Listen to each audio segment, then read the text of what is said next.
Hello everyone. This is Module 5, Thread Execution Efficiency of the GPU Teaching Kit.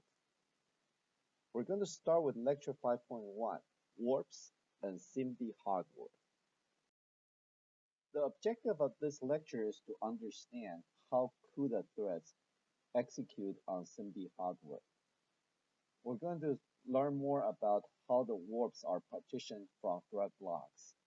We're going to learn some relevant points of SIMD hardware so that we can think about the performance of the CUDA threads more effectively.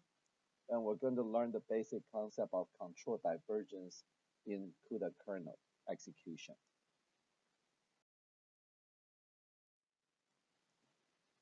This slide is a review of warps as scheduling units in CUDA thread execution. Each thread block is divided into 32 thread warps when they are assigned into streaming multiprocessors, as we show in the top picture.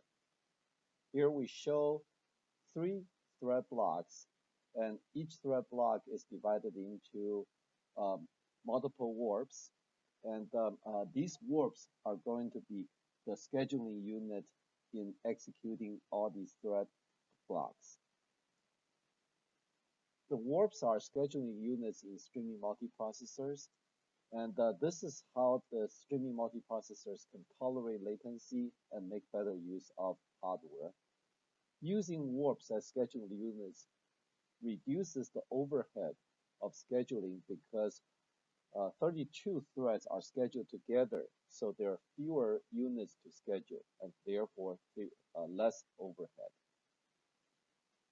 All the threads in a warp will execute in a single instruction multiple data manner, and we're going to actually come back to this point with quite a bit more detail. And the number of threads in a warp may vary in future generations. Since we're going to partition thread blocks into 32 thread warps, we need to have a convention for partitioning multi-dimensional thread blocks. Each CUDA thread block could be organized into a 1D, 2D, and 3D organization. When we have 2 or 3D thread blocks, we need to first linearize these thread blocks into 1D equivalent using row major order. We're going to lay out the threads in the X dimension first, the Y dimension next, and the Z dimension last.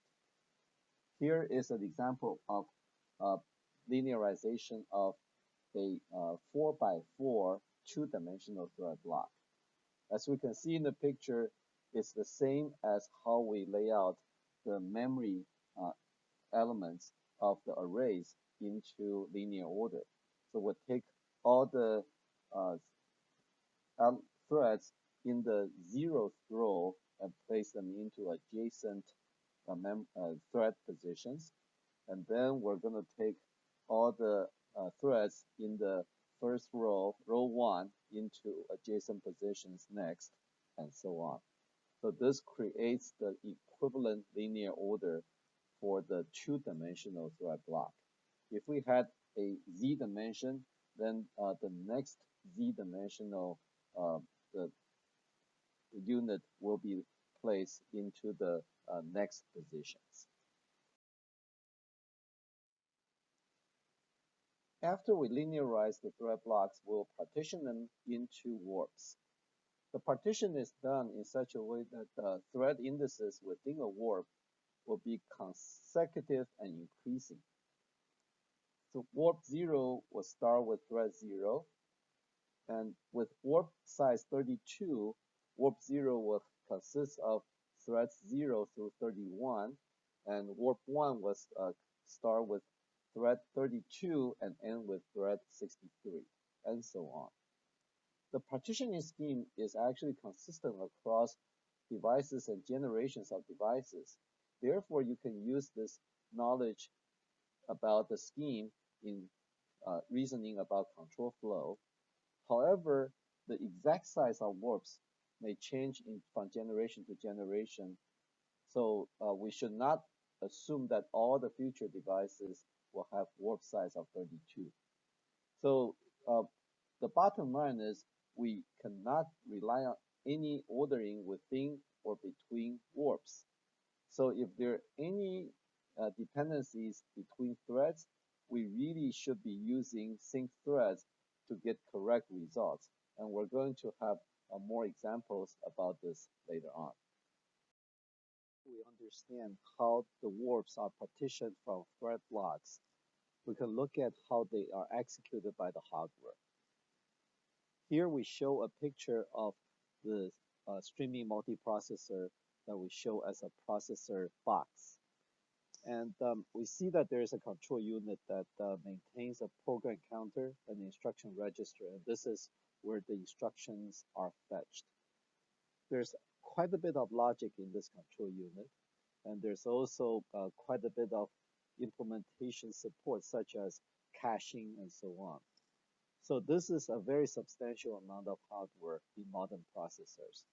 In order to save the overhead for instruction fetching and dedicate most of the resources into instruction execution, modern GPUs use a single instruction multiple data architecture that we're showing here.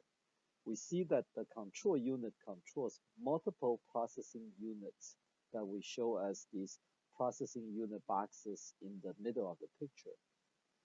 So these are the processing units that will be executing threads in the thread blocks. So this means that all the processing units must be controlled by the same control unit, and therefore they're executing exactly the same instruction at any moment in time. Now we can look at how the threads in a warp are executed on the SIMD hardware. The threads in a warp will be executed on the execution units controlled by the same control unit. So therefore, all the threads in a warp will execute the same instruction at any point in time. This works efficiently if all the threads follow the same control flow path. That is, if they have an if then else statement, all the threads would make the same decision for that if then else statement. They either all go through the then part or they all go through the else part. And if they have loops in their source code, then all the threads should have their loops to iterate the same number of iterations.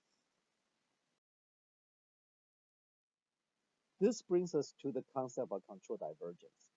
Control divergence occurs when threads in a warp take different control flow paths by making different control decisions. For example, for if statements, if some of the threads in a warp take the then path and others take the else path, we have a control divergence. In the case of loops, if some of the threads in a warp take different number of iterations than others, we have a control divergence. The execution of threads in a warp will be serialized if they take different control paths.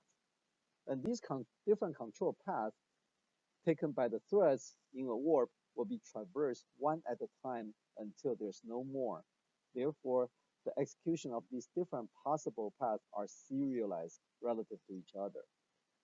During the execution of each path, all the threads taken in that path will be executed in parallel together. And the number of different paths can be large when we consider nested control flow statements. For example, if we have a nested if statement with 2 levels, then we can have a combination of 4 possible paths for the warp threads in a warp to follow. In practice, we can determine whether a piece of code will cause control divergence by examining the condition used in branch or loop statements. For example, for a kernel statement, if thread idx.x is greater than 2, we see that there will be control divergence because this code creates 2 different control paths for threads in a block, and the decision granularity is actually less than the warp size. Thread 0 1, and 2 in the thread block will follow a different path than the rest of the threads. And therefore, if we look at the execution of the warp 0 in the thread block, 3 of the threads will follow the then part and the else part, and the rest of the threads will follow the then part. Notice that if we have a large number of threads, let's say 1,000 threads in the thread block, only the first warp will have control divergence in this case. Here is another example where there's no divergence. The kernel statement is if block idx.x is greater than 2. Notice that we're not using thread idx.x, but rather block idx.x. So all the threads in a block will have the same block idx.x value.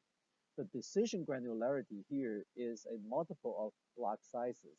Therefore, all the threads in a given warp will follow the same path, so there is no control divergence. Let's go to the vector addition example. In the vector addition example, at the bottom of the code, we see a if statement. If I is less than n, we do the addition. This tests whether the thread is responsible for a vector element that's within the valid range.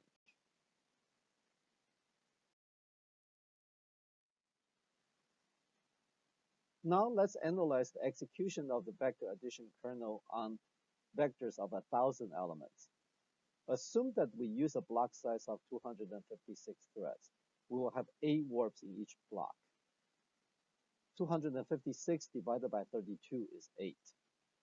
Now, all the threads in block 0, 1, and 2 will be calculating elements that are within the valid range. And their I values range from 0 through 767, and these are all within the valid range of the vectors. So there are 24 warps, 768 divided by 32 in these blocks, and none of them will have any control divergence. Most warps in block 3 will still not have control divergence.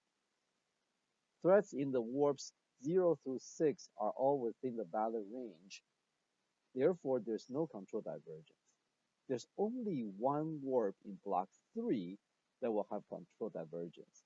Threads with I values 992 through 999 will be within the valid range, but threads with I values of 1,000 to 1,023 will be outside the valid range. Therefore, they will be following different control flow paths through that if statement. This tells us that the effect of serialization on control divergence for the vector addition code will actually be small, because we have looked at 32 warps for processing this 1,000 element vector example, and only one out of the 32 warps will have control divergence. Therefore, the impact of performance because of that serialization will be less than 3%. This is lecture 5.1 of the GPU teaching kit. Thank you.